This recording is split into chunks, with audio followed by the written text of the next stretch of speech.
Sir Bihar में 9 जगह पे चुनाव हो चुके हैं। क्या लगता है कि एनडीए 9 में से कितनी सीट ला रही है? देखिए 40 की 40 सीटें एनडीए जो है वो प्राप्त करेगी। और ये जीत जो है ना, ये सत्ता के लिए नहीं, ये सेवा के लिए होगी।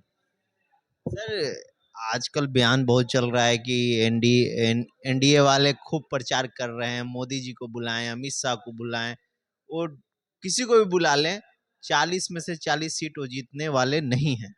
देखिए जिनको बोलना है बोलने दीजिए। वो हारे थके और टूटे हुए लोग हैं और फ्रस्ट्रेटेड हैं, डिप्रेस्ड हैं। और तेजस्वी जी तो पारिवारिक एक तरीके से समझिए कि पूरा का पूरा जो उनका राजनीतिक परिवार है वही डिप्रेस्ड है। तो इसी डिप्रेशन में आए दिन ये इस प्रकार की बातें करते हैं।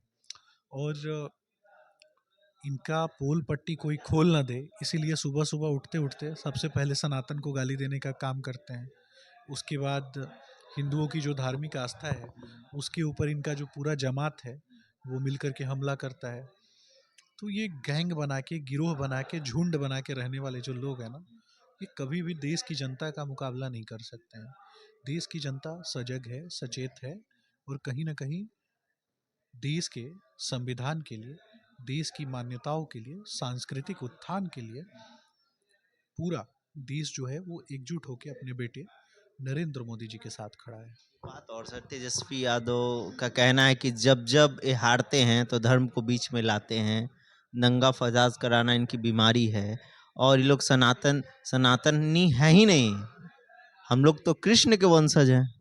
सनातन को गाली देना इनका एजेंडा है। इनका पूरा परिवार जो है मर्यादा पुरुषोत्तम श्री रामचंद्र जी के खिलाफ, इनके कुनबे के एक, इनके झुंड के एक जो नेता हैं चंद्रशेखर, उन्होंने श्री रामचंद्र जी पर लिखे गए ग्रंथ को पोटेशियम साइनाइड बताया। इन्हीं के झुंड का एक नेता है दक्षिण भारत में, उदयनिधि स्टालिन, जो कि सनातन को डेंगू मलेरिया एड्स बताता है। ये उसी के साथ एक ही थाली में बैठ के खाते हैं, उसी थाली के चट्टे बट्टे हैं। तो इनके बात पर तो कोई विश्वास करता नहीं। हम विकासात्मक मुद्दों पे चलने वाले लोग हैं, विकास की बात करते हैं और हमने लगातार विकास किया भी है। ये तो लालटेन में जो केरोसिन होता है ना, उसकी दलाली करने वाले लोग हैं और इसीलिए लालटेन युग को बढ़ाना चाहते हैं। हमने बिजली लेकर के आए और 70 साल में जितनी कुल ऊर्जा पूरे देश को चाहिए थी, उससे कहीं ज़्यादा ऊर्जा जो है हमने देश को प्रदान किया। और बिना ऊर्जा के कोई इंडस्ट्री लग नहीं सकती, बिना ऊर्जा के किसी संस्थान का को खोल नहीं सकते। तो किसने किया? ये नरेंद्र मोदी जी ने किया। ये बात करते हैं सनातन की, तो निश्चित रूप से हम सनातन की बात करेंगे, क्यों नहीं करेंगे। बोलते हैं कि भगवान कृष्ण की जन्म जेल में हुई थी, हम उन्हीं के वंशज है ना। देखिए भगवान श्री कृष्ण के वंशज तो ये तेज प्रताप जी की जो पत्नी है वो भी थी और है। तो ऐश्वर्या राय को क्यों घर से मार करके घसीट के निकाला, ये भी तो बताना है ना। जब धर्म और अधर्म की लड़ाई हो रही थी तो भगवान श्री कृष्ण किसके साथ खड़े थे? भगवान श्री कृष्ण धर्म के साथ खड़े थे। उन्होंने अपनी पूरी सेना जो है ना कौरवों को दे दी थी, लेकिन वो खड़े थे किसके साथ? धर्म के साथ।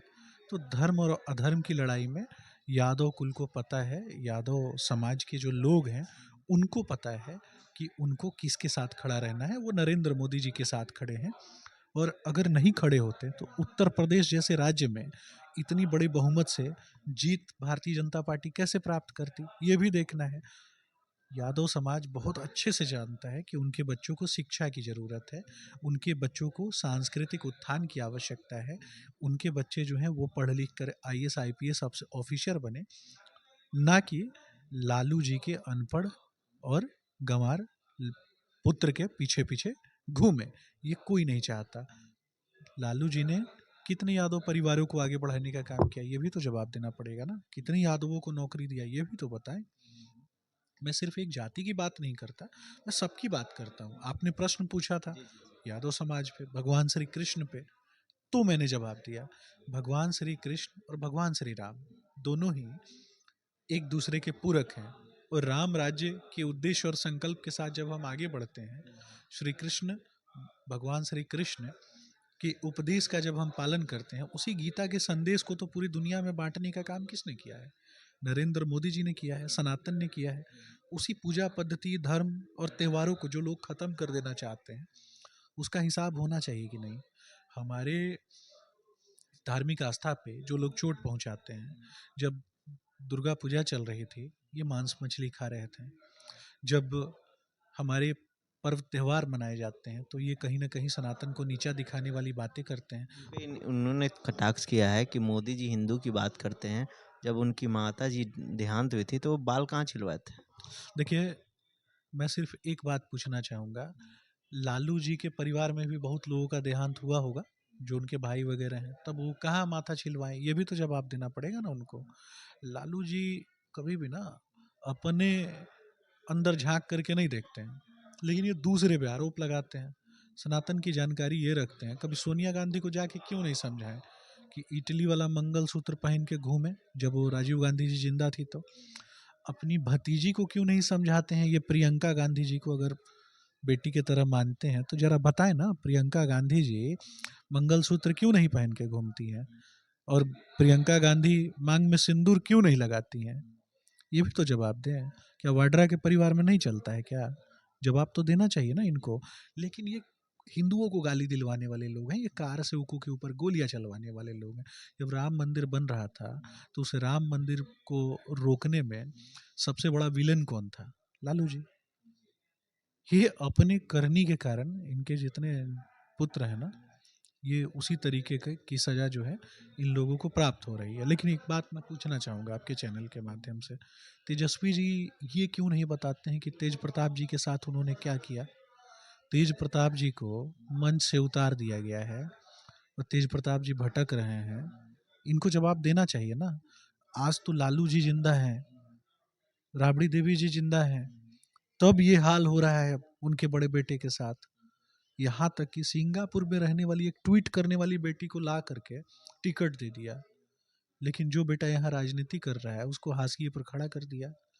तो मैं पूछना चाहूँगा, उत्तर प्रदेश में जो हाल ये मुलायम सिंह के परिवार का हो रहा है, जो जो भाइयों का हो रहा है, वही हाल यहाँ पे तेजस्वी जी, तेज प्रताप जी का करने वाले हैं। इसी कारण से कहीं ना कहीं तेजस्वी जी अपने भाई को मंच पे शामिल नहीं करते हैं, ये पूरा परिवार फ्रस्ट्रेटेड है। तेजस्वी जी का कहना है कि वो मेरे फैमिली को क्यों घसीटते हैं, मेरे फैमिली पे क्यों कमेंट करते हैं, हम लोग सब एक हैं। उनके फैमिली ने बिहार को लूटा, उन्हीं के फैमिली ने बिहार के भैंसों का चारा चोरी कर लिया, उनके पिताजी ने अलकतरा चोरी कर लिया, अलकतरा चोरी होने के कारण बिहार का इंफ्रास्ट्रक्चर समाप्त हो गया। पूछा किससे जाएगा? चुनाव लड़े चुनाव उनकी फैमिली लड़ेगी तो जवाब उन्हीं से लोग पूछेंगे ना, उम्मीद वो जगाएंगे तो जवाब उन्हीं से पूछा जाएगा ना। ये किसके प्रति जवाबदेह होना चाहते हैं? बालू माफिया, भू माफिया कि शराब माफिया? ये तीनों के प्रति जवाबदेह हैं। लेकिन गरीब का बेटा, गरीब की बेटी जब इनसे सवाल पूछेंगे ना, तो ये उनका गला दबाने का काम करेंगे। ऐसे लोगों को कभी पछता नहीं है, खून का घूंट पी के ये लोग बर्दाश्त करते हैं। तेजस्वी जी बार बार बोलते हैं कि मोदी जी की गारंटी, मोदी जी की गारंटी। बोलते हैं कि नीतीश कुमार जी का गारंटी मोदी जी लेंगे क्या? हमने तो पूरे देश का गारंटी लिया है। नीतीश जी इधर से उधर आ जाएंगे, उम्मीद गारंटी उनका ले सकते हैं? देखिए, नीतीश जी ने तो भ्रष्टाचारियों के नेता को भी मौका दिया सुधरने का, उसके बाद भी नहीं सुधरे। एक होता है ना कि कहावत है ना कि ऐसे लोग जो हैं, एक कहावत है कि कितने किस्से और गढ़े हैं अपनी कमी छुपाने को, कितने सरगम और रचे हैं खुद को बड़ा बताने को। तो ये खुद को बड़ा बताने के लिए किसी को जलील कर सकते हैं। कभी पिताजी से सवाल नहीं पूछे हैं आपने कि भैंसिया का चारा काहे खा गए रे भैया, वो बेचारी क्या की थी? आदमी तो आदमी जो भैंस का चारा खा जाए। ये लोगों का भविष्य खाने वाले लोग हैं, ये लोगों के भविष्य को बर्बाद करने वाले लोग हैं। ये दिन भर ऐसे ही बातें करेंगे, सुबह उठेंगे सनातन को गाली देंगे, शाम में क्या करेंगे तो राम मंदिर तोड़ने की बात करेंगे, कभी सीमांचल को पाकिस्तान बनाने की बात करेंगे, हिंदुओं को अपमानित करने की बात करेंगे। और किसका तुष्टिकरण करेंगे? रोहिंग्या मुसलमानों का तुष्टिकरण करेंगे। तो धर्म बदल लो ना, चले जाओ बंगाल, कौन बोला है रहने के लिए? और जा करके बन जाओ रोहिंग्या मुसलमान। इतना ही प्रेम था तो बन जाओ रोहिंग्या मुसलमान। कहना है कि ले जाइए पाकिस्तान या बन जाइए रोहिंग्या मुसलमान। आप देखते रहें जी लाइव न्यूज़ और मेरे नमस्कार। चैनल को लाइक करें, शेयर करें, सब्सक्राइब करें। धन्यवाद।